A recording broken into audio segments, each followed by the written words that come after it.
I think a lot of people know deep down, it's like an emperor's new clothes thing, that not everyone is coming to work for the company mission purpose and they're getting fulfillment out of something else. But they feel uncomfortable saying that because they don't know who else is on the same side as them. So I think as if companies just got more comfortable coming out and saying, we know that you're all motivated by different things.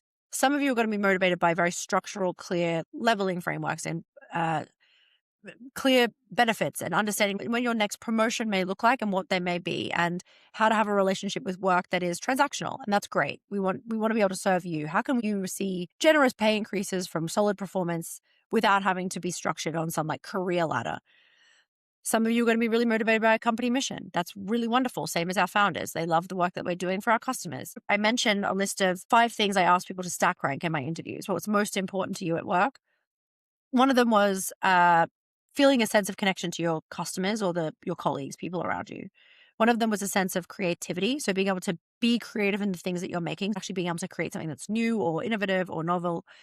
The other one was being able to have autonomy. So you might not be creating new novel things, but you have autonomy in how you do the work. So yeah, I'm just creating the same kind of like reporting spreadsheets month on month, but actually I have flexibility of how I do that. I have flexibility in the ways I do it. I can change the format. And then the last one was company purpose. And almost every single person put connection with colleagues and customers as the most fulfilling part of their work at the top. And almost every single person put company purpose at the very, very bottom, unless it was evil, in which case they said, well, if the company's purpose was evil, that would be the most important thing to me. I wouldn't want to work there. But as long as your company purpose isn't evil, that's the last thing people are thinking about at work. They're much more thinking about how can I be connecting with customers? How can I be understanding the impact I'm having as a person on other people, my colleagues? How can I be autonomous was the next one by and large. How can I be doing work where I'm not being dictated to or micromanaged and be able to do stuff that works in the way that my life works? So that might be being able to go pick up your kids after school or just using software and tools that make sense for you. How can I be creative? How can I do things in a way that I feel like I'm contributing something net new to the world? And if you're supplying that to most people, actually, you're going to make them so much happier and more engaged than almost any other thing that just compensating people more or giving people more structure is going to ever do.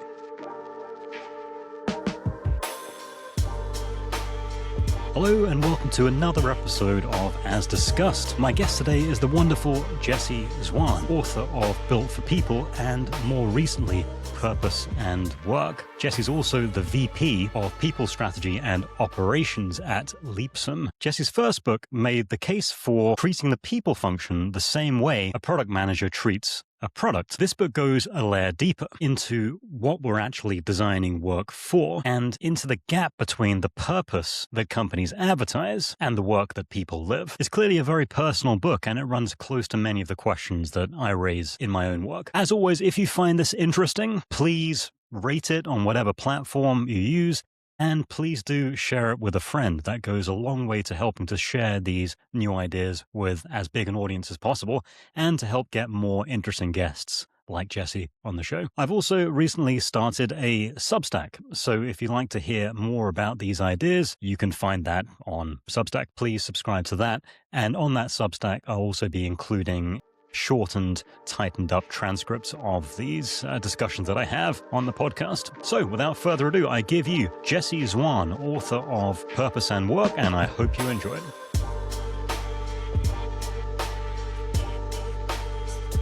Jessie, welcome to the podcast, and thanks for joining me. How are you doing? Really good. We the audience doesn't know this, but we just spent a nice little 10-minute introduction talking about both of our love for cycling. So yeah, I just got back from a really lovely long weekend cycling upstate New York. So I'm feeling great, ready to talk about compensation and performance and purpose at work and books and everything else we got on the agenda. Yeah, nice low resting heart rate. I assume like from a few days of riding. Carved up. I see you've got your bike in the background. You can't. I've got a wheel in the other side of this, but you can't quite see that. And you've also been traveling as well. So I wanted to ask you about that. Because you started off in Seattle, is that right? Or was it Vancouver? Yeah. No, very close to Seattle. About 3-4 hours inland across the Cascade Mountains. And then went all the way down to California and then across the US and then back up to New York. So I've done 19 states in almost as many days, 23 days or something like that. That's impressive. And how many states have you done across the US at this point? Do you keep track? I actually don't keep track. It's 19 plus like a handful of others. Yeah, so full disclosure, before this road trip, I was a terrible American immigrant in that I like barely leave Manhattan when I'm in the US.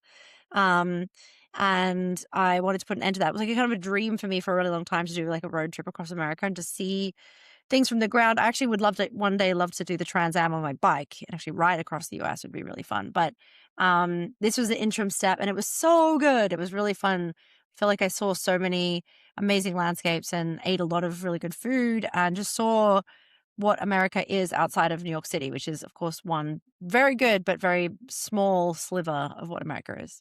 Yeah. And you're okay for eating as well because we're both vegan, right? And Yeah. traveling across America, certain parts of America is more difficult than others. I have a go-to restaurant, by the way. Oh I'm just yeah. curious. Yeah, what did you were you able to eat okay on this trip? Okay, so yeah, I was able to eat fine. I mean, I think if you've been vegan for a long time, there's a part of you that just gets used to sometimes eating fries and side salad, and you'll kind of have Right. to just be happy Yeah. with that. Yeah. I'm like pretty easy to please. I also discovered dill pickle flavored things, which was like Hmm. such a big boon for me for the first half of the trip. So there's a lot of like dill pickled crisps, dill pickle cashews, dill pickle corn nuts, everything like that. That was fun. Um, and then I was clued into Waffle House. And if you don't know this, Interesting. what Waffle Okay. House does a build your own hash brown bowl 24 hours a day, or pretty much all of the Waffle Houses are. And you can go in and get a hash brown bowl, which is just potato with like mushrooms and tomatoes and all these different like pickles and jalapenos. And you get like basically, it's like there's no protein in there, but like it's delicious and it was really Yeah. fun. Interesting. Well, I'm gonna have to add that to the rotation. So Mm, our go-to is Subway because you can always yeah. get a sandwich with like fresh stuff in it. And Olive Garden turns out to be a pretty handy option, especially if you're cycling or running or anything like that, because you Mm-hmm. get all you can eat breadsticks. So you can really carve up on a fairly low price point at Olive Garden. And it's got this whole sort of 90s Midwestern American vibe to it as well, Mm. which I kind of like. Love. Okay, great. Well, I can do a Yeah. swap in. I'll do it Olive Garden if you do a Waffle House. We can next time All we do right, a done. podcast, we Yeah, can. we'll compare those. So let's talk about a few things. So I've got a lot to Mhm. talk about. Well, you've got a lot to talk about. I've got a lot to ask you about. So first of all, you have a new book, newish at Mhm. this point, Purpose and Work, which Wow. I enjoyed reading on my Thank you. vacation, which is why it's a bit grubby. I'm afraid. No disrespect to the author, but it's a little bit. It's got a bit You of should like see my books. sun They're all lotion. in a state. I think Yeah. that's how books should be. Yeah, it's also quite dog-eared as well, and I still like every time I dog-ear a page, I hear Sean Connery's voice from Finding Forrester telling me to respect the author. So, but I had to do it. I had nowhere else to Go mark the for it. pages.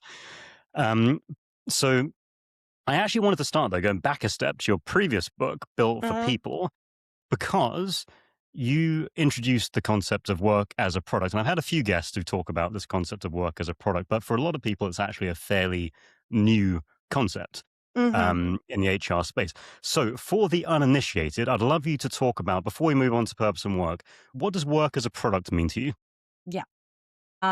Great. I do actually think that the second book is very connected to the first. This is like a helpful step through. So in 2019, I wrote a blog, basically making the argument slash putting out the position that HR leaders should see the work they're building like product managers.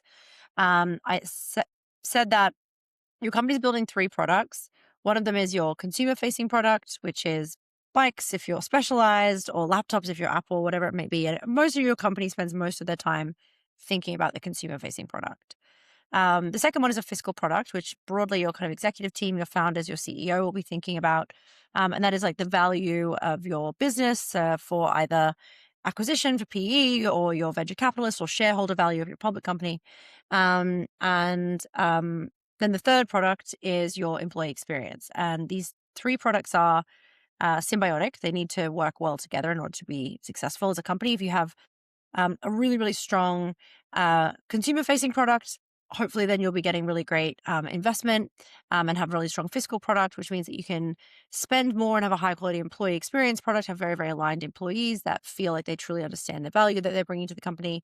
And then in turn, hopefully, they also continue to build a really fantastic consumer facing product. So these things kind of have a relationship together. Um, the employee experience product, I argue, is a subscription. So it's something that employees subscribe to every month, and then they hand in their resignation, which is the terminating of their subscription. And it's your job in HR to make sure that that funnel, exactly the same as a product funnel, from awareness all the way through to churn, is really optimized to make sure that you've got really high quality subscribers who love their subscription, who you're getting mutual value from, so higher return on investment from what you're spending with each other, and that is being built in a way that is like iterative and evolving to your company strategy rather than this like fixed employee value proposition. Interesting. Okay, so the consumer product, the financial product, and the employee experience product. And it's that last one that I think challenges most people because there's this kind of overarching assumption that you have work and people choose whether or not to do it.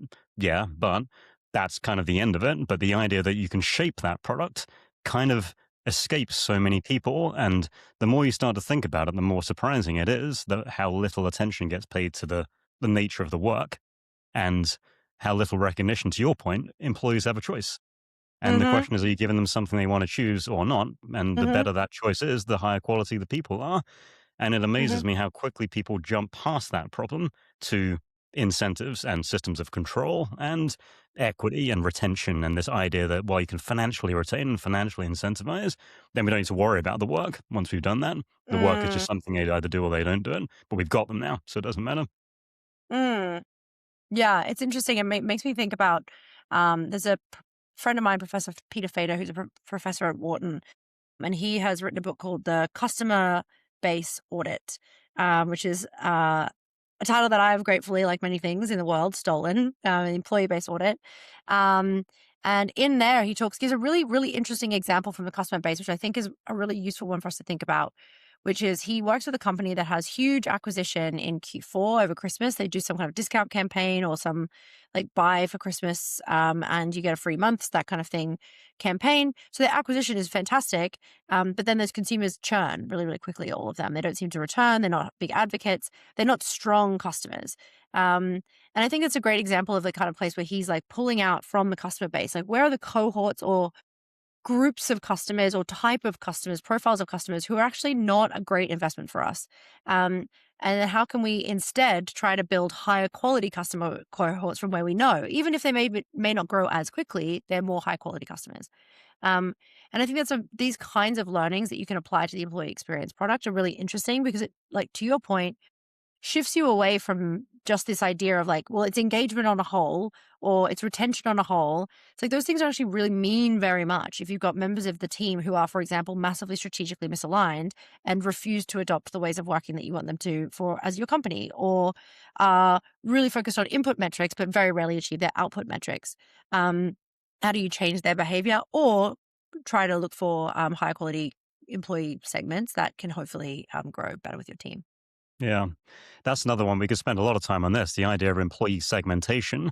And if you think Mm, about the effort, Stefan Meyer writes a lot about this actually. The mm. effort that gets put into customer segmentation over the years has got more and more and more advanced, and now is incredibly advanced in the way that companies think about the customers. But employee segmentation, it largely doesn't really exist. It's all Yeah. built around the kind of horrible, ugly cousin is kind of like job architecture. We're going to split the Yeah. work out into all these different jobs. Then we're going to find people to fit into those boxes that we've created. But Mhm. this idea that, well, if we applied that kind of intellectual curiosity to our employees the same way we apply it to our customers, we can really, really change the quality of the work we offer Mhm. people. Yeah. Yeah. Yeah, I think it's like such a big area of like, I mean, I think about this so much when it comes to employee user research, which I know we'll get into. Like, I think this is like one of the most fundamental ideas that hopefully changes HR leaders to become better at talking strategically and better at being taken seriously in the boardroom, which is something that I know so many of us desire. Yeah. We hear it a lot. A seat at the table, don't we? That phrase. Um, on purpose and work, then. So I'm going to Yeah. hold it up so people can see it. First of all, I really like the colors. There you go. Snap. So I like the color palette. This sort of, I don't even know what you call this bluey gray thing, but I really like that with the combined with the yellow. Um, so you open with something I think a lot of people in HR will recognize, which is having to sell a purpose, Yeah. And you mentioned that at one point, I think you mentioned that it was post-COVID, was that you were kind of crafting purpose statements in the morning and processing terminations in the afternoon. And this tension between these kind of lofty statements that you often hear in the world of HR and the EVP, the employee value proposition, and then the business reality, this tension kind of runs through that book and concludes with some nice illustrations at the end, which we'll come to. Um, so I'd love to hear a bit more about the journey to get to this book and the connection. So you Mm, put it as, I'm going to get this right, if Built for People was about designing better work environments, then this book is about rethinking what we're designing them for. So I'd love to hear a bit more from you about how you got from the concept of work as a product to mm. purpose and work, and what your thesis was, what you wanted to solve with the second book. Yeah. It's so funny. I finished the first book and I kind of very publicly was like, I'm never writing another book again. I did the um, same thing. yeah. I know. It's like such the first one's so much, it's so hard. And by the end, I'm like, no.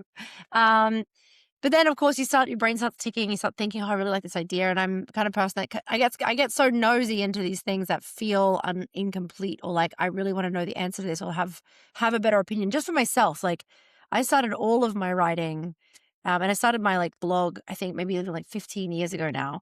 Um, when I was a little squirt, and barely had anything to talk about, but I thought that clear writing leads to clear thinking. And if I'm writing down what I think, even if no one's reading it, there's like an accountability to that. There's an expectation that I know what I'm talking about, that I've got an opinion. And it served me very well over time.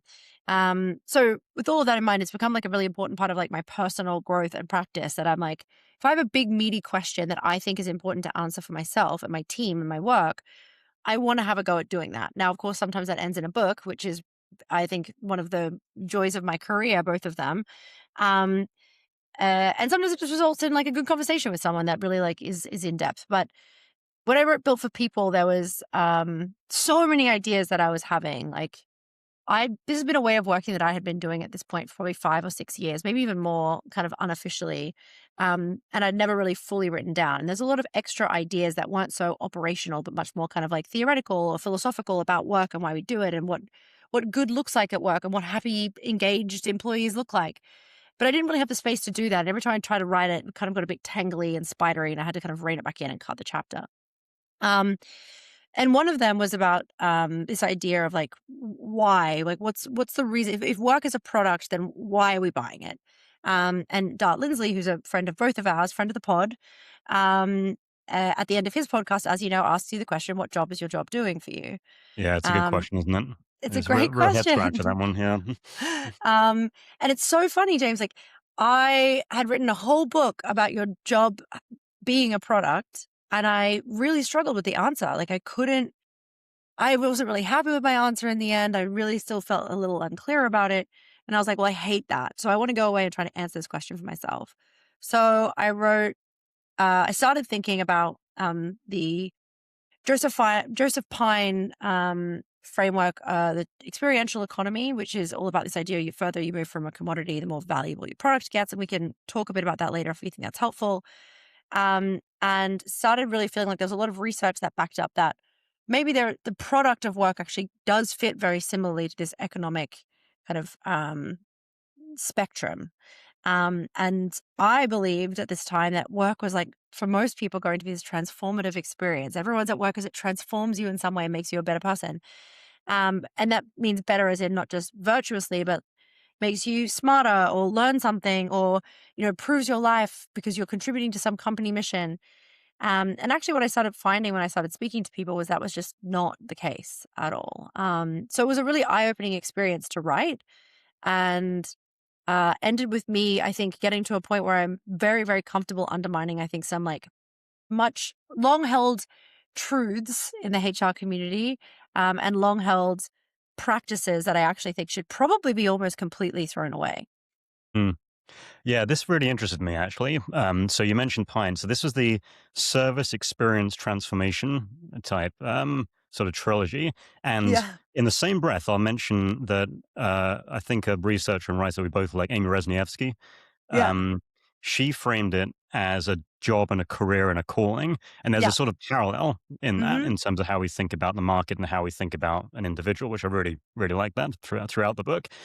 And So, and actually, you mentioned we could go into it. Let's dig into this Let's do it. transformation, this experience. Would you use an example of a cup of coffee? I think to Mm, illustrate this in the book. Tell us about that. yeah, absolutely.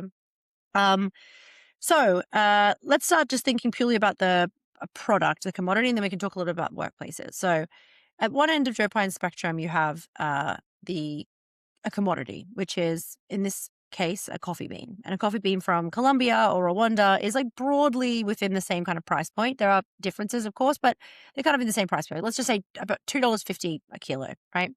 Someone bags it up, ships it to Brooklyn or East London.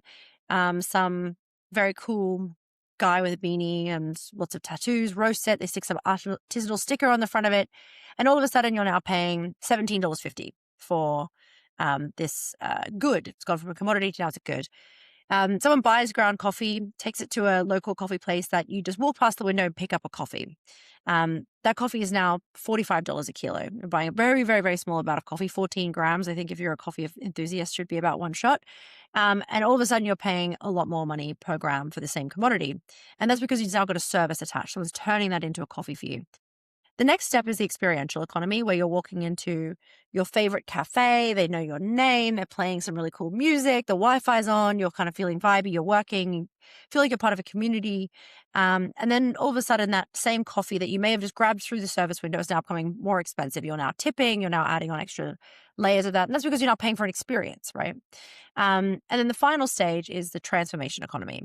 And that is the idea that you aren't just buying a product and having an experience, but you're actually, in fact, being transformed by this experience. You're participating with the product you're buying. So gyms buy into this a lot. If you know Equinox in the US, you probably Yeah. know this branding extremely well, which is not just if you buy this gym membership, you're going to have access to all of these amazing machines and equipment, and the community is great around you. The trainers are really high quality. You will literally be a better person if you come to Equinox. The coffee version of that might be like an artisanal coffee course that you go and learn how to taste different coffees and your sommelier of coffees, that kind of thing. And you're paying a lot more for the same kind of thing. Then you're still getting coffee, like grams of coffee. And you wouldn't go to the, say this to some people in my team is like, you can't just advertise a transformational experience without having the fundamental strong product underneath it. So I go to a yoga studio in New York. It's a hot yoga studio. It's very expensive, but I love it. It is like a dark room, hot yoga, great instructors. I come out genuinely feeling like I am like more meditative and like fitter and stronger and balanced. But if the yoga wasn't there, I wouldn't go. I'm not just going for the dark room and the cool trainer and the hot yoga, the hot environment. I'm also going for the yoga. Same with the coffee thing, same with the gym, right? So my argument is that work is on the same spectrum. Now, for the sake of argument, I don't even touch commodity, because work as a commodity is literally just like a legally binding contract that pays you, not even worth thinking about. And we go straight to the services one, which is your employer offering you a service above and beyond just the good of a job or the commodity of a job. And for a lot of people, that would look like, reasonable working conditions that allow for clear progression and increases in pay. It would be maybe a structured schedule that you can like balance your life around. It's basically an exchange of goods time for money with a service attached to that work, benefits, those kinds of things.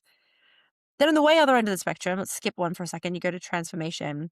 And that would be you are being changed by the job that you are doing. And that can come in multiple different forms. It may be that you are genuinely changing the world. You're working for a Patagonia, your United Nation, and it's your vocation. This work you're contributing to is making the world a better place. You are being transformed by the work you're doing, and the world is being transformed by that. Or it may be that you are just growing and changing so quickly from this work in a way that you so deeply align with. So working for an artist in an artist studio where you may be an aspiring artist yourself, or working on a piece of technology that you have studied your entire life and it's, best in class, coming out, groundbreaking technology. That might be a transformational workplace. And in the middle, the vast majority of us are at an experiential workplace where what we're into it for, what our purpose comes from this is we're going to get a great experience from this, either through career progression, access to opportunities, access to other really smart people, really interesting intellectual challenges that give us like reasons to be in a flow state and take us home excited about the work we're doing. Or it could just be like a great office environment and really great perks around us. And what you're kind of getting out of it there is like the work itself and how you do it is more about the experience of the work and less actually about the aspiration, the transformative nature of it, as long as it isn't evil, was basically the one substep. So that's like the economic spectrum. And then Amy Rosas-Newski's research, as you mentioned, says people broadly aligned to the same kind of groups, which is job, career, and calling. And I kind of argue that you should almost look at it like a 9-box grid, and most of your team should be broadly aligned with where the work is. So if you are pretty much always in an experiential based company, and there are some situations which it may be more transformative, right? You might have an innovation lab that's working on very, very transformative pieces of work, or you might have a team that's working on directly working with customers on the front lines with something that they really do feel like they're changing the world. Sure. But if the majority of your company is genuinely like people are getting their purpose and their fulfillment out of the experience of work, then we should be looking for people that are really satisfied by the career and the experience of work, and not people that are satisfied by the transformation aspects of it, because we can't always offer that. Right. Yeah, thanks for breaking that all down, because I really like how that runs through the book. So the service, experience, transformation, those three. First of all, I love things in three. Everything should be in three. It's appealing to Are you understand an things. LLM? Is that what you are right now? Yeah, it could be. I'm just an LLM. Yeah. This whole thing is just a farce. Yeah, so that really helps rethink. And again, it's just a new lens to look at the same thing. And a lot of what this book is a new lens to look at something that's already there. And in Uh-huh. particular, this Resniewski aspect of the job, career, and calling. If I remember correctly from her research, she found that all work or all people in all industries fit into roughly 3/3. So Uh-huh. about a third of your people will see their work as a calling, about a third of your people will see their work as a career, and about a third of people will just see it as a job. And I think your point and her point and my point is that that's fine. Not everyone has to believe in this grand mission for them to be valuable or even for them to enjoy their work.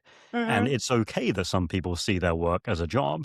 And I think if I tie back to your kind of initial framing, if we frame this grand mission, then 2/3 of your people are going to be disillusioned by that, probably because they don't see their work as part of a grand mission. They see it as a job Uh-huh. or a career. So, that was really interesting. So I haven't really got a question at the end of that. I planned that very poorly as a host. But Great. any additional thoughts on that? No, I think that's a great like kicking off point for a conversation that yeah, I think this idea of like people split broadly in thirds is a thing that comes up a lot when I talk about this work. Is like one thing that I actually do advocate in the book is to try and make your workplace a little bit more like try to hire people that fit more broadly along with the way that you strategically want to build your company. And I think maybe the reason people kind of broadly fit in thirds and then like uh kind of in aggregate on multiple companies is because HR teams haven't been specifically looking for what motivates people as part of this like relationship between how do we make people successfully use our product.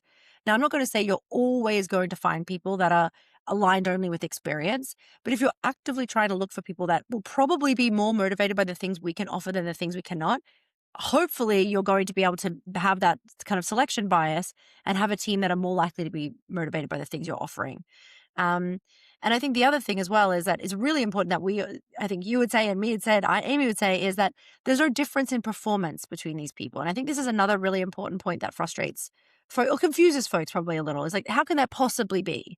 How can it possibly be that someone who's lives and dies by the company mission can be a as equal performer as someone who's just doing the job because they want to feed their children, or just doing this job because they want to be able to afford to travel in 3 years' time and do a sabbatical? And the answer to that question, in my opinion, is kind of like it's almost a little insulting to the virtue that we have assigned to really caring about work. People can care about things outside of work, and work have be a means to that end. And I'll give you an example of this. It's super anecdotal. It's obviously just like specific to me. But when I was in my uh, university, I worked multiple jobs while studying because my biggest dream in life was to be able to be self sufficient, move overseas, and experience the world as freely as I possibly could. I was not doing those multiple jobs and studying my university degree because it was the thing that drove me. But I did very, very well. The thing that was driving me to be super disciplined every day was this other purpose that the only way I could achieve it was by doing the very, very best I could at the work I was doing and the study I was undertaking at that time. And I think all of us probably have examples of this in our life where we're like, well, yeah, I don't love going to the gym, but I was really motivated to look great at my holiday. So I was able to make that happen. And that's obviously a bit of a silly example, but also like thinking about something slightly more serious here is like, who are you to tell a mother that she is as less virtuous or less capable of doing her job because she's motivated by giving a great lifestyle to her children than you are to the engineer that just happens to love cloud accounting? Like, I think it's a very kind of presumptuous and almost patronizing way to view what motivates people. And I think that leads to what you just started with your introduction, which is this purpose washing, selling a company purpose because we feel like people couldn't possibly handle the reality of the fact that some people are just at work for other reasons. So you're saying that when you worked that checkout job at a supermarket, you weren't fully bought into the mission statement of that supermarket chain? I That's would say I haven't been fully bought into the unbelievable. mission statement of 50% of the companies I've worked for. That's okay. I did a damn good job. Yeah. Um, I mean, it's so true, isn't it? I think that's a really, really powerful example. Like the parent that obviously their purpose is their children, to think less of them because they've got that purpose. I want to ask you about the funhouse mirror. You described you talked about the anti-work subreddit and this sort Oh, of mm-hmm, reaction, I think, to this challenge mm-hmm, of people out there saying, I don't really care. It's just not, it's like they're telling me to do all this stuff. They're telling me to care. I don't care. I just want to go out and do my work. And you've got this whole community now with social media and things like Fishbowl and TikTok and mm-hmm. Work Talk. And you described that community of people, this anti-work community, as like a funhouse mirror version of HR. So talk me through that. Yeah, my goodness. I spent some time in some very fun places of the internet in the writing of this book. Yes, if you've never spent time, I mean, I've never actually downloaded TikTok. I watched everything through like a TikTok web-based, like illegal watcher or whatever I had to do to see a lot of this content. But I did spend some time on the anti-work subreddit, which I'm, active on Reddit. And then just reading a lot of anti-work Twitter and other things as well. And I think it's interesting because what it basically does, I think, is when you talk about this funhouse mirror idea, by not being honest about the realities of what motivates people and what works to motivate people. So like go back to this idea of like some people are motivated by raising children and they see their job as a means to an end to have high quality pay, stability, and to be able to have time with their children because they've got a regular schedule and great benefits, right? That would be, I would say, like someone who's probably in a job. So let's think about the job orientation that we just mentioned with a parent who has a job where their main priority is to have regular pay, stability, benefits, a schedule they understand and can predict because they really, really love spending time with their children and they want to give their children the best opportunities they can. That's someone in a job orientation, and that is a role, a career serving as a services uh, career type or a workplace type for this person. Very aligned. Both sides are probably quite happy with that agreement. Um, but what happens that goes wrong that I think leads to these kind of anti-work subreddits or anti-work sentiment really more broadly is when a workplace is coming out and saying everyone should live the company purpose, we live the company purpose, we love the company purpose, this is what motivates everybody, making everybody answer questions that aren't even used or genuine or relevant during the job interview process, making people answer questions during a performance evaluation and self-review process that are about whether or not you love the company purpose, when we know research says it doesn't actually do anything different about your job performance. And then going out and talking about company decisions and progress, like trying to squeeze things into the shape of a company purpose or mission or some kind of greater good that the company is doing. And that is what should be motivating you as an individual, completely ignoring the fact that people are just looking for different things, as we talked about before, those different job orientations. Um, what happens is this big sense of dissonance starts existing, right? People and culture teams are saying 1% of the story they should be talking about, or just like completely kind of disassociating from the reality, in my opinion, sometimes. And employees are also kind of parroting the same thing back to themselves, saying, yeah, I love the company purpose when they get up at the all hands, but actually really going home being like rolling their eyes about it. And I think what's interesting is these anti-work subreddits and anti-work movements are pretty comfortable just saying the way that they think what is really happening behind the scenes, because all they're seeing is what to them looks a little bit like manipulation or just stupidity, right? So they're very comfortable kind of projecting it back at us as a mirror. And it looks horrible. Like it looks awful for us, right? Like my company's asking me to do this horrifying 4-day long purpose initiative where I have to fill in a bunch of paperwork and forms, but I've been hitting all of my goals for the last 3 quarters. And if I don't do this well, then I'm not going to get my bonus this quarter. Sounds pretty rough when you hear those kinds of things, but those things exist out there. Or like my company is saying to us how fantastic it is that we've reached all these customer milestones, we've made all this fantastic impact towards our company purpose, and yet they're cutting our benefits for reasons that we can't explain. And again, those things, I think a lot of changes from HR teams, if they're not coming from a place of like research and reality, just end up getting distorted when they get presented back to us. And I think it's uncomfortable for us to see that distortion, but it's also kind of necessary because I don't think it's getting better at the Mm. moment. I mean, I think there are. I think the big picture is it probably is. If you take work 100 years Mm, ago and take yes. work now, there's definitely been movements, and a Yeah. lot of what we're talking about, putting employees forward, it's been around for so long. Like it really emerged in like the early part of the last century with Mm, commentators talking about like Rensis Likert was the first person I think that coined participative workplace culture, and it's been there for a while, but it's starting to take hold. And I think competition will take care of the rest. The good employees will go to the places where they are viewed as a person who can do the work they do. But I want to go back to the funhouse mirror is such a good analogy because I think a lot of people will empathize with that. And he talks about the parroting. It almost reminds me a little bit of 1984 with people parroting how much they love the party. And you kind of all have to, you're all kind of in on this joke. You're all kind of in on this lie. You know, it's nonsensical. It doesn't mean anything. Um, because you've got this gap between what you believe the purpose is and what it really is, which brings me to the gap you mentioned towards the end of your book. And you had an illustration of this. The example you used was very mm, close to my heart.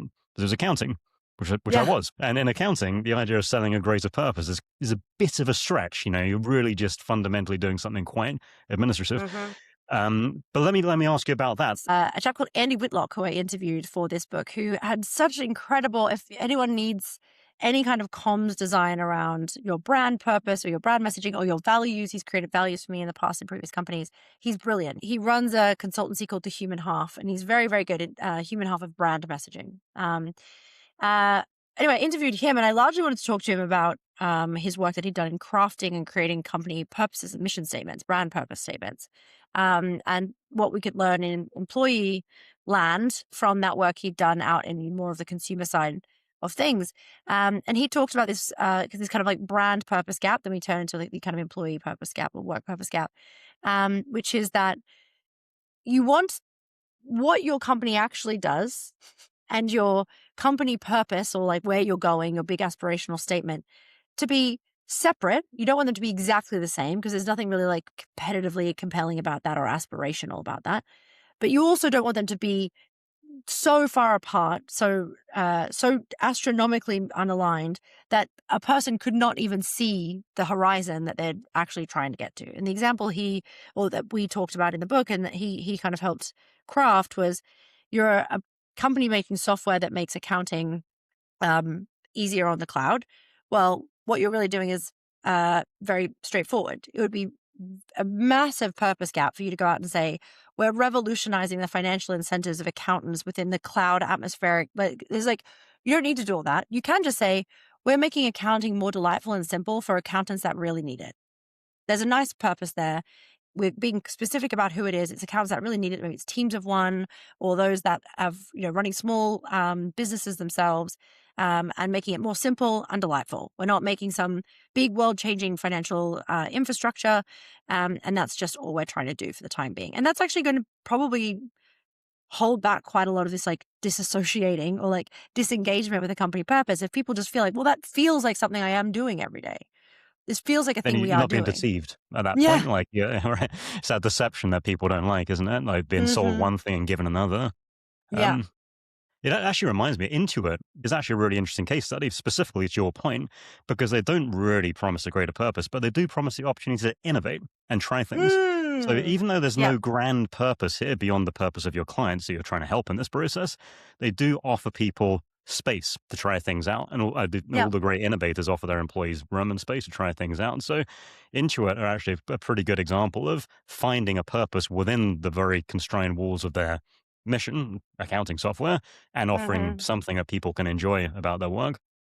It's a funny thing I'm actually kind of grappling with at the moment as well, because I mean, another one of the people I interviewed in the book, Hugh Slater, who runs a company called Oli. Now he's founding a new business as well within that same kind of space. But he talks about why people, the big gap between founders' ideas of purpose and Mm, then the actual employees' ideas of purpose.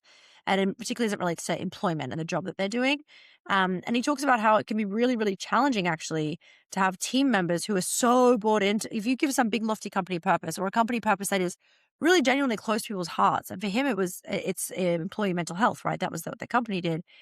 He found it really challenging to get the team to feel bought in and engaged, because that is it's something that ambiguity around or business sense becomes difficult to metabolize if your passion in life is mental health and mental well-being, and all of a sudden you're now having to optimize for net revenue retention of a customer that is unhappy.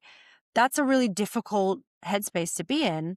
And I think that goes back to the conversation we were having just previously or just before, is around how could it possibly be that people that are aligned with seeing their job as a career are going to be less strong performers, and those that see it as a calling is like, well, actually, how you craft that company purpose statement, how you talk about your employees are here to do, is actually going to also really help motivate whichever group of people you're optimizing for. To the point with Intuit, if you're focusing on, we're here to create a world in which everybody has access to insert some big illustrious thing, versus our company is here to do this very specific thing, but you as an employee are here because we're able to offer you incredible access to opportunity beyond what you would get at another employer. Great. mm, That's yeah, fine. simple as that. Yeah. I've been guilty of making this mistake, assuming everyone needs to share in this grand purpose. And I think where you see it, and where a lot of listeners I think might see it, is in leveling guides. Because a leveling Mm, guide assumes that there is one path for everyone, and the values, this EVP, this grand purpose, filters into the leveling guide and ignores the three broad categories of employees that you have. And it kind of implies that if you're not bought in, if you're not selling the values, if you're not living and breathing our culture, you're not going to progress through the leveling guide. And mhm, leveling guides are a very risky thing to do. I know they're ubiquitous, but they also are essentially a system of control, which invariably creates challenges. But it's interesting when you see that language filter into leveling guides. If you are, let's say, go back to your example, the mother looking after their family, and you see that you're in this level, and you mhm, see that implicitly in the wording is that you should be looking for the next level, and that if you are mm, looking for the next level, you should be doing more of X, Y, Z, and you think to yourself, "But I don't want to do more of X, Y, and Z. I just want to," and you kind of feel like a failure. I think if that's you being mm, told that you should be caring and progressing along this chart. So I don't know if you noticed mm. that as well. If you did much leveling guide work, I ended up doing a lot of it in my early career. But I reflect back on that and think I was kind of propagating that issue that you're describing. It's tough. I find so I feel like there's always a balance between what people expect and what is actually helpful, which is a really tough. So first of all, I think leveling architecture should be as bare bones as it possibly can be, and as flexible across your entire organization. It should just be completely agnostic. The idea that you should have a different leveling guide for each different team, different descriptions of all the competencies they need. I think that is like so wildly unhelpful. It just makes people more confused. It just puts more things in words that then someone else can interpret in one certain way and bring out this other example, when in fact we're talking about this thing. But also it just makes it impossible to benchmark people, calibrate people, maintain all this honestly useless administrative architecture that's only used to prove and disprove minor points rather than just focusing on performance and helping people and coaching them. But there's still something funny about it, which is like people still want them. It blows my mind. Is like I have recently come into Leapsome, and Leapsome has is a really fantastic modern HRIS tool that has all of the ability to build competencies and leveling guides and everything else in it. So I think the the knowledge that you need some kind of architecture to be able to base compensation, for example. Like we need to broadly understand what does a senior person do across teams? So we're able to broadly calibrate them. So we're able to broadly set expectations and give feedback where appropriate is a very different thing than we need 75,000 competencies so that we have every single edge case of every single role and every single team covered. But then I think folks still see this as being really useful work beyond just the bare bones architecture because the teams are asking for it. I mean, our team asked for it. Every team I've ever worked at in the past, it's been like a huge part of my communications have had to be around like why I'm not building a job specific or role specific leveling architecture because it's just going to serve to trap you and your manager and the people team into an administrative loop that is not going to help you. It's not going to make you feel more fulfilled or enabled. It's not going to make your manager make better or more clear or more ethical decisions. And it's definitely not going to help HR build products that are going to be helpful for you because we're going to be spending all this time updating internal documentation. Yeah. It's really interesting, isn't it? I reflect on this quite a lot. Like, there's a few forces. Like, I think cognitive closure, the term that Eric Kroglansky coined, we don't like ambiguity as a species. We like things to be done, and we will reach for the thing that demonstrates it's done before accepting the ambiguity, regardless of the value add in either that. So, Yeah. job architecture for me, disambiguates the right word? I think it's Yeah. yeah, Disambiguates. I think that's disambiguates, right. yeah. I think it's good. It disambiguates a very vague, ethereal concept of a career Yeah. and work, and it puts people into boxes, and we love sorting people into boxes, like it's something we do at every stage of life. So there's that, but there's also this familiarity bias that comes with it. The whole architecture of HR is built around the assumption of leveling guides and job architecture and salary runs and things like that. So as soon as you ask people to subtract from that and take it away, or not completely remove it, but simplify it, people feel they're losing their ability to control, I think. And then I also Mm-hmm. think there's a self-reinforcing circularity about all of this because we use all these tools and have conversations with people in all kinds of companies. And then employees start saying, well, that's the way I can get more money because I need more money because you started me off Yeah. at such a low level of pay that I have to work myself through this architecture. And then they say, well, show me the leveling guide. And they start having a conversation. But they'll use Why that don't we to have their own one? advantage. Yeah. And they'll say, well, Yeah. I'm doing that. I'm doing this. I'm doing that. I can do this. I can do that. And all of a sudden that leveling guide shows its lack of worth in real life Mm-hmm. situations. So there's a whole sort of circular set of forces involved that preserve it. The last thing I'll say, because I want to get more of your thoughts, is that it doesn't mean it doesn't have value. Like there is value to Mm. administrative solutions to things. Mm-hmm. It's just that the emphasis I think that we place on it is far too aggressive, and it's almost like once we've done it, so okay, sit back, we've done it now. We've solved everyone's career problem. We've solved all of the pay equity problems. We've solved all of the job description issues because we've rebuilt our job architecture. Mm-hmm. And I try and say to clients that no, you just begun. You created the foundation. Now the work begins. Now the real Yeah. work begins on top of that. Yeah. It's so many things that I agree with in everything you just said there. I think like one of the things I started thinking about was that I love the cognitive closure idea. And it's such an uncomfortable thing to try and talk to people about that are feeling like they don't have enough, that are struggling with their own cognitive closure, right? For them to come to me and ask, well, I feel like if we just have one more document or one more piece of information or one more like policy or framework, and I have to say like, no, I actually think that there's like almost a reductivity in that kind of work to it beyond a certain point. You mentioned there's a minimum you need, or like there's like there's a level that is useful is the way I think you described it, which I agree with. I think there is having a if it's my ideal workplace, right? I think what you've got is a very, very bare bones. These are the kind of broad levels you'll probably see in the company. And this is broadly what you can expect from each other. How much reach you're going to have in terms of budget, how many heads you might probably be managing, but it may not be fully firm.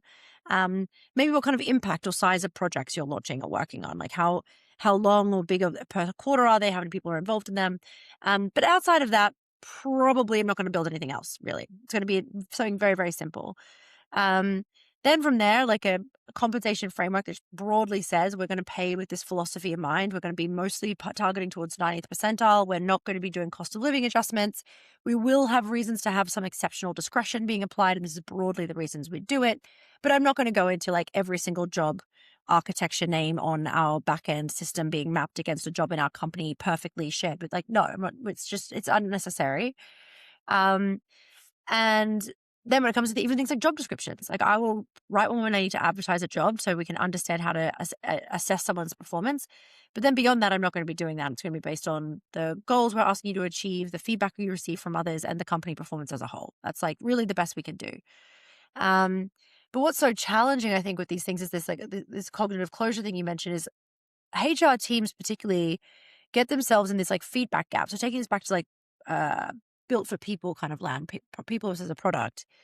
Customers give you a lot of feedback about all the things they'd like to see. If you're building a consumer facing product, if you're building laptops at Apple, someone has asked you for a drink holder on the app, on the laptop. Does that mean that every single one of these requests should be something you should be thinking about? No, you should be looking at them and understanding the value of them and why groups of your customers might be misaligned with your strategy or where you're going as a business. And maybe even consider them and say, like, is our strategy wrong? Um, but the idea that just doing extra work because people are asking for it is somehow value creating is to me a really dangerous, that just leads you directly down the path of your CEO or CFO asking like, what's the value of all this money that we're spending on HR if all we really see is more and more and more policy documentations and people are still leaving. We still Yeah. have attrition. We still have unhappy employees. We're still struggling to hire in key regions. Um, I can tell you right now, you're not going to solve an attrition problem with a job by job leveling framework. Mhm. No, it doesn't mean it's not useful, but it's not going to fix Mm, your attrition. It's not going to make people happy. yeah. And that's the frustrating thing for me. There's no research to show a lot of these systems help anything. And again, it doesn't mean they're not useful. It can help us organize and administer, and it can do, still back office requirements. But there is research to show that there is a type of work that people enjoy. And when you look at the research, and whether it's self determination theory is my favorite body of research, but there's also the progress principle with Teresa Amabile, and there's all kinds of things that they all basically say give people more autonomy, give people challenging tasks, just right tasks, is the way I've heard it described, and give people teams they want to work with. Yeah. That none of that has to do with architecture or any of the infrastructure or administration of it. But we know that helps. We know that engages people. So we know where we should be investing our time and energy. Mhm. But the frustrating thing for me is how willing we are to invest our time and energy and money in all these systems that have no evidence around whether they're going to improve things, but a lack of it into what we might call the people experience. So that's Mhm. the shift in mindset that I hope more HR leaders start to think about. Where is it worth investing each dollar? Where is it going to generate Mm, actual, if difficult, measurable returns on the way mhm. people want to stay in and the value they bring to the organization?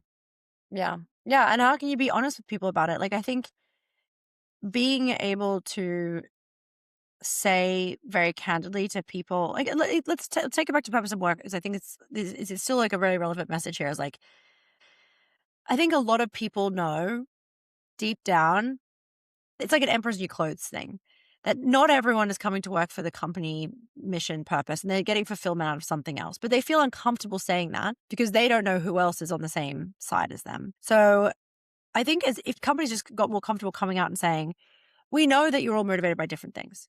Some of you are going to be motivated by very structural, clear, like leveling frameworks and uh, clear benefits and understanding when your next promotion may look like and what they may be and how to have a relationship with work that is transactional. And that's great. We want to be able to serve you. How can you see generous pay increases from solid performance without having to be structured on some like career ladder?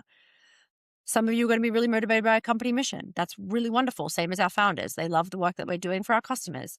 And then a lot of you are going to be really motivated by that. But I think hopefully you remember from the book, I mentioned a list of 5 things I asked people to stack rank in my interviews. What's most important to you at work? One of them was feeling a sense of connection to your customers or your colleagues, people around you. One of them was a sense of creativity. So being able to be creative in the things that you're making. So not just having directional information about this is what you need to make, but actually being able to create something that's new or innovative or novel. The other one was being able to have autonomy. So you might not be creating new novel things, but you have autonomy in how you do the work. So yeah, I'm just creating the same kind of like reporting spreadsheets month on month, but actually I have flexibility of how I do that. I have flexibility in the ways I do it. I can change the format. And then the last one was company purpose. And almost every single person put connection with colleagues and customers as the most fulfilling part of their work at the top. And almost every single person put company purpose at the very, very bottom, unless, again, I say it was evil, in which case they said, well, if the company's purpose was evil, that would be the most important thing to me. And I wouldn't want to work there. But as long as your company purpose isn't evil, that's the last thing people are thinking about at work. They're much more thinking about, how can I be connecting with customers? How can I be understanding the impact I'm having as a person on other people, my colleagues? How can I be autonomous was the next one, by and large. How can I be doing work where I'm not being dictated to or micromanaged, and be able to do stuff that works in the way that my life works? So that might be being able to go pick up your kids after school, or just using software and tools that make sense for you. How can I be creative? How can I do things in a way that I feel like I'm contributing something net new to the world, not just copy cutting like ticket systems or whatever it may be, but actually making projects and thinking about new ideas and having innovative challenges. And if you're supplying that to most people, actually you're going to make them so much happier than almost, and more engaged than almost any other thing that just compensating people more or giving people more structure is going to ever do. Yeah, I love that. And that another theme that this theme obviously carries through the whole book. And one of the sections, I can't remember who you referred to, but you mentioned ikigai, this one beautiful Japanese term. And related to that, you made the point that all those things that people look for, we need to respect that. Again, this is a kind of the same theme, but not all of it needs to come from work. We probably need all of it in some capacity. Mm-hmm. But that purpose, to go back to our mother with children, the purpose comes from the children. It doesn't come from the work. So the purpose box is kind of taken out of work and moved into the personal life, and that's fine.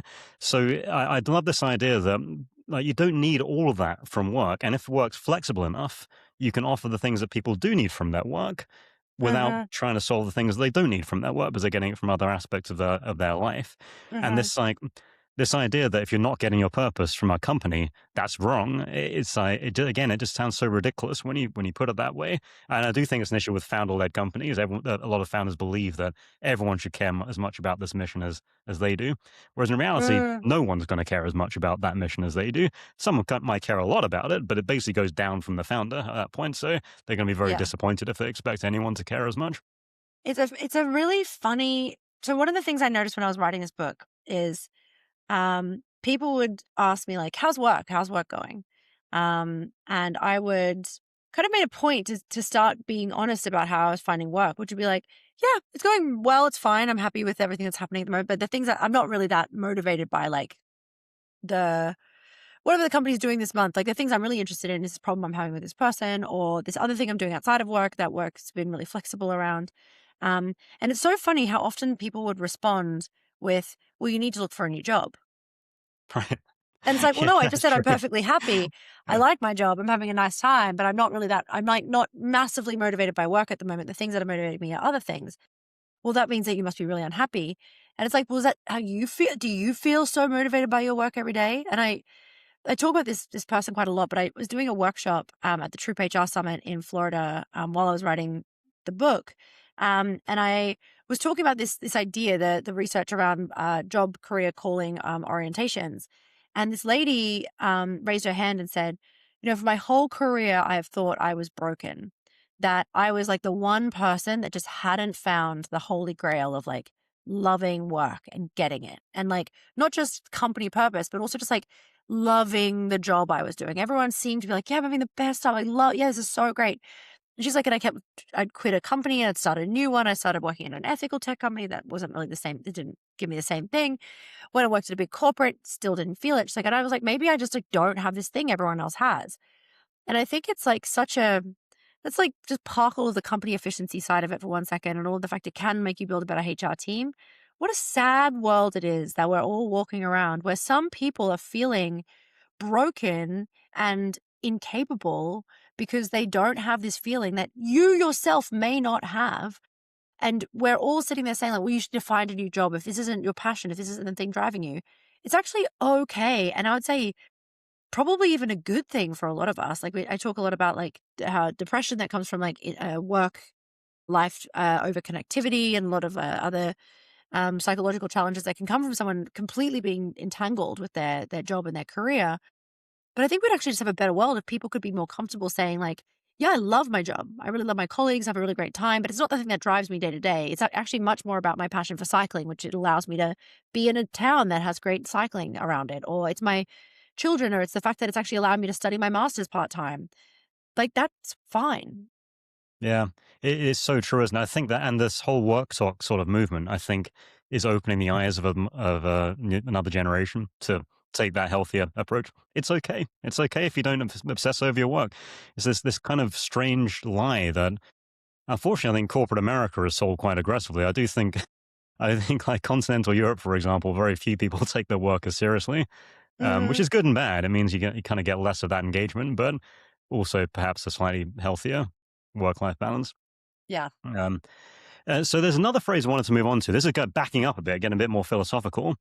You mentioned that we are terrible accountants when it comes to measuring the value of our choices, and I really like this, but I'll let you expand on it first because I thought a lot about this and it related to a few other things. So what did you mean by that? Yeah. So in this chapter of the book, I talk about this. This actually happened, by the way. I genuinely did this.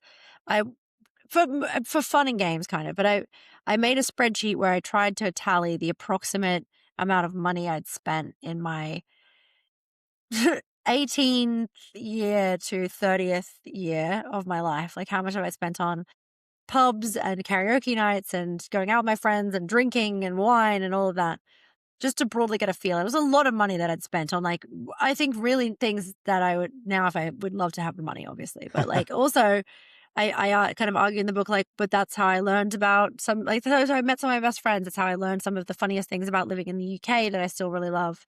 It's how I uh, crowd surfed at Grows Rock and got into cycling and all these other things, right? My life would be, yes, fiscally poorer, but also enrichment poorer if I had spent that money on investing in property or something else.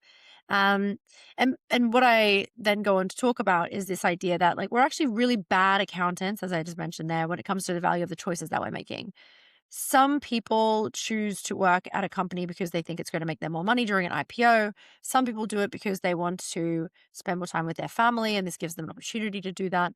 And there's no point really going back and try to calculate the return on investment for the decisions you've made in your career, except what is fulfilling for you in that moment. What is genuinely giving you a sense of purpose, direction, and fulfillment. And I write this as the introduction to this chapter because I'm largely talking about the fact that people change their orientations through their lives. Someone who may have seen their job as a career might later decide that they actually, maybe they have children. And Abby Pugh is a great example of this, who I interviewed for the book. Um, they have children and they realize that actually I want to go and work at a climate tech company because I want the world to be a better place for the children I have. Therefore, my whole orientation about work has now become much more about a calling than it has been about a career. And I kind of make the argument that you should be a little bit, first of all, expect and be uh, gentle with yourself and your team members as they go through these transitions in their lives, and set up established routes for that to happen. And yes, they will be ambiguous. It might be unclear how someone can have an internal move or take a sabbatical. That's okay. Um, and then also it's about the idea of, like, be gentle with yourself as well, I think was another kind of takeaway from it. Like, be Mm, okay that you yourself won't really know what's going to motivate you now and what the right choices are. It's ultimately going to be about the thing that motivates you, not in the long term, but in the day to day. yeah, and it's that again. It kind of comes back to cognitive closure. Like like a lot of the decisions. I think I can't remember who it was that said this. It might have been on the podcast, but they said that kind of a similar point to that. We're very bad at this, making decisions. Like, if you really look at it objectively, and instead, if you think you're a rational decision maker, then why do you have a watch when you've got a better clock on your phone? And why do you have kids when it's a terrible return on investment? Like, Yeah. these are irrational decisions to make if you look at it by any economic metric. It's just a waste of money, but we do it because it brings us joy. You can't measure that joy. Hmm. And I think Barry Schwartz wrote a bit about this as well, but I haven't read much of his work. But he critiques this rational choice. We can't make rational choices, and we shouldn't attempt to. And it's okay Yeah. if you can't. Like, just make the choice that feels right in the moment. And again, like that sort of plays into our career choices. Like, it's the choices aren't always going to be financially motivated. They're going to suit one aspect of our life. And as a company, as HR leaders, we need to respect that and not expect everyone to constantly make rational choices about how and when and where they get their work done. Yeah, I think there's just a lot of like, I mean, there's so much in this. Also, in just in ways of working that I think is really important. Is like, I think we're gonna dip a little bit into AI now. I'm sorry to do this, but like, I feel It's like it's okay. helpful. It's okay. As long I've got a quote, as long as it's no more than 10% of the podcast, then that's okay. Okay, it's very short. Yeah. Yeah. I think with the introduction of LLMs being able to synthesize and deliver better decision making packages to us really quickly, we've got this idea that like, well, if we only just work on something enough, if we only just like refine something more now, we'll get to this like kind of golden hand from the sky telling us what decision to be made. And I actually see this, I didn't really write about it from this perspective in the book, but I think that this is like actually a theme that carries on from the chapter you're talking about is like sometimes what your culture needs is just a decisive point of view on where you want to be in the market and why. And then the frameworks that enable that to thrive. You do not need every decision to have tick boxes across every board, sign off from every person, complete lack of legal risk, long term longevity without scaling issues. Like, again, you're optimizing for a return on investment for a thing that is just like completely unpredictable. Mm, But I think we've gotten ourselves into the trap, going back to that cognitive closure again, is like, well, now that we have an LLM to help us like synthesize huge volumes of information, surely we'll be so much better at making decisions. yeah. Now we'll do it. Yeah. Yeah, and I think we will to a point. I think we are better. I'm definitely quicker at making decisions, but I don't necessarily think I'm like materially better in terms of my success. The thing that I'm aiming for is like be mostly right about the decisions I'm making. And that is my personal life as well as at work. And as long as I'm mostly right and making decisions that are mostly important, I'm moving in the right direction. Mm. And as long as I'm doing that, anything else that I do by stagnating or having, uh, inability to make decisions is just going to hold me back from what really needs to happen, which is make a lot of decisions, be mostly right, and make them important ones. Yeah. Well said. I think that there is a lot of hope that LLMs will save. Like, I think performance management is a good example. Yeah. It's such a fundamentally flawed process with knowledge Yeah. work. Like, it will never work because we aren't equipped to measure individuals in the context of collaborative work. It just doesn't work. There's so many problems with this. Like, there's so many psychological barriers. And I do think there's a sort of expectation that we've got it wrong for a long time. Everyone hates performance management almost ubiquitously. It's kind of funny how common performance management is and also how commonly despised it is by HR and leaders and the people on the receiving end. But there's Hmm. almost we just haven't quite got it right yet. We're now we've got AI, now we can finally get it right. Now we can measure individual performance. And I fundamentally think that's just a fool's errand. Like, it's not about individual performance anymore. It's about collective performance. Yeah, I definitely think AI has like as a team building like an AI enabled HRIS, I do think that what this does do is help surface really valuable conversations between people. And that's, I think, what we're really leaning into at Leapsome is like building a tool that helps not say like, okay, well, we're going to have some algorithm that identifies these are the three people that perform the best, but rather here's a bunch of things that you should probably think about and have a Right. conversation with this person to help them be successful And based on it's more like coaching, right? Rather than ex- doing it for you, it's helping you be a exactly. better person. Yeah. And also Yeah. surfacing information from like things like surveys and how often, how frequently groups of people have generally been promoted, and has this person always been like, maybe there's something here you can follow up. Like these are actually such much more valuable things to kind of help address. What it's really about is addressing performance. It's almost never about assessing performance, in my Mm. opinion. Is like Yeah. if you're seeing a gap with someone, what are the things that you can do from the context, from the history, from what this person's good at, what this person's had good feedback on, to help them be successful, and much less around like, well, how do we know if someone's a 3 or a 3.7? Right. Yeah. That's a rabbit hole we probably haven't got time to go down, Yeah. the performance racing, but yeah, don't get me started on that.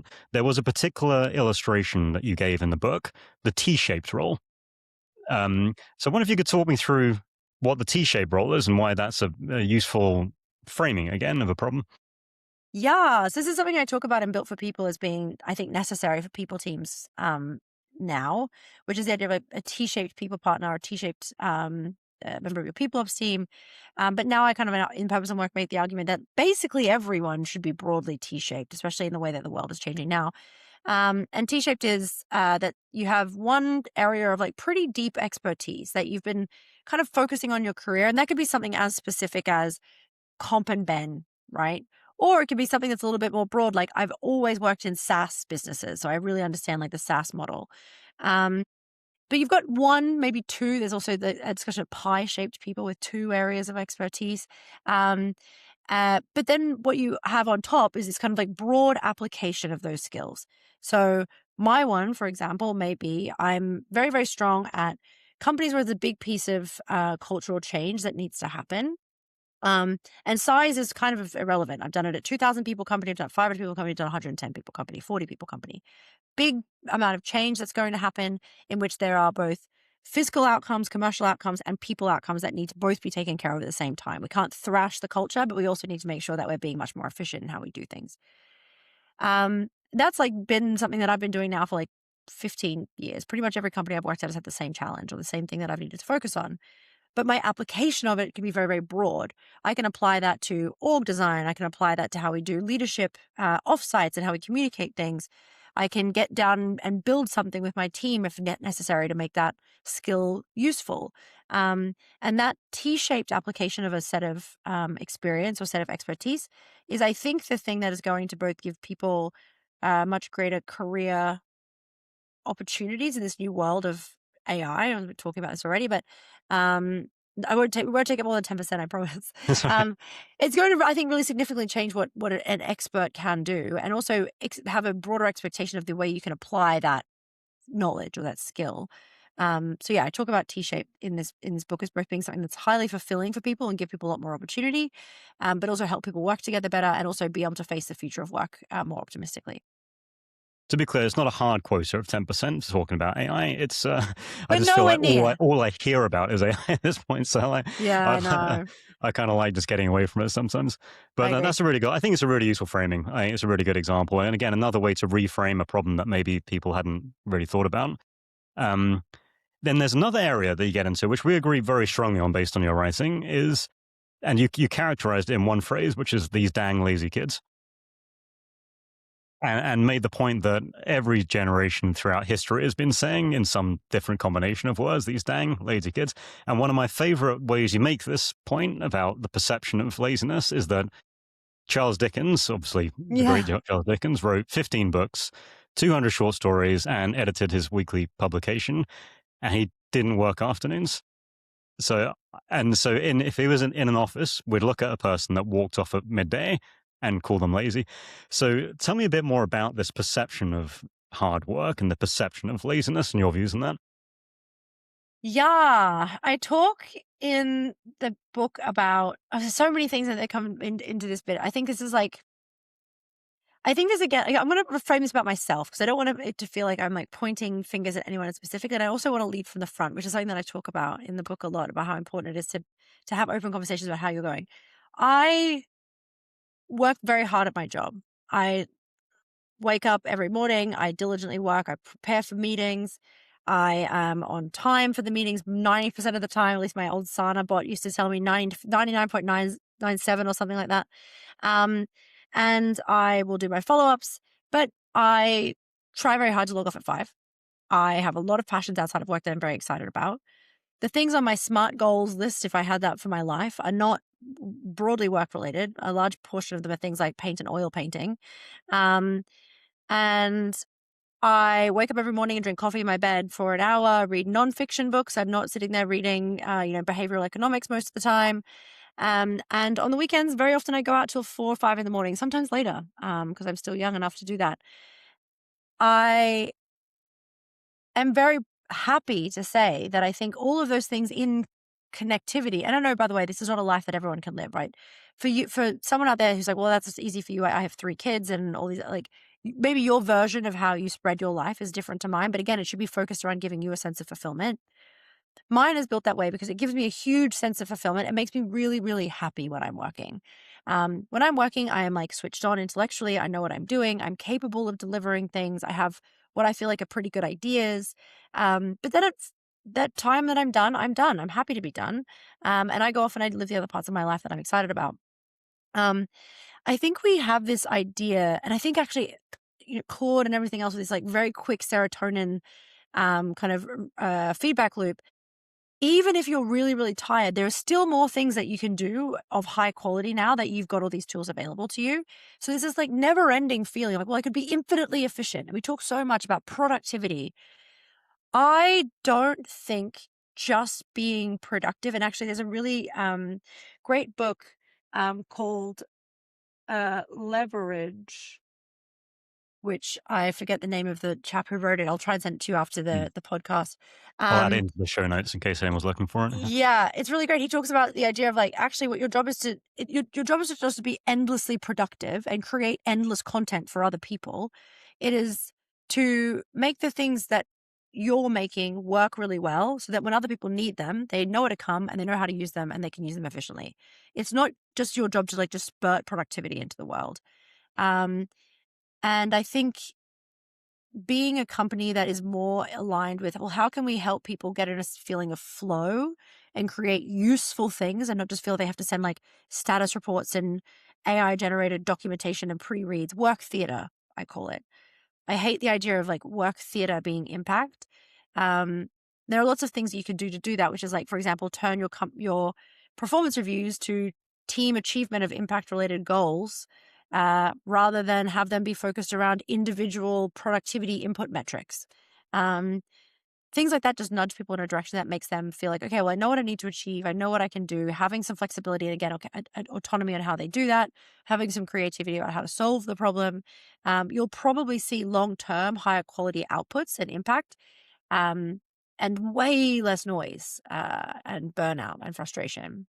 Yeah. I do think that a lot of people struggle with moving away from the individual, because so much of management theory still a hangover really from the factory era, where you could measure how many things widgets a person made and how many hours they came in for, and you can go to the individual. And there's still this desperation to measure people at the individual level. And Mm-hmm. the idea, if you don't do that, it's not fair, and you're not rewarding people sufficiently, right? If you don't measure people in the individual. But the fact is, work isn't individual; it's collective. So to your point, you can't measure output at the individual level because there is none. The output happens at a level above that, and sometimes multiple levels above that, but you're all working together towards the same goals. I think this is a big obstacle for a lot of people. The idea that maybe you don't need to measure by the individual. Maybe what you do need to do is figure out what the team can achieve.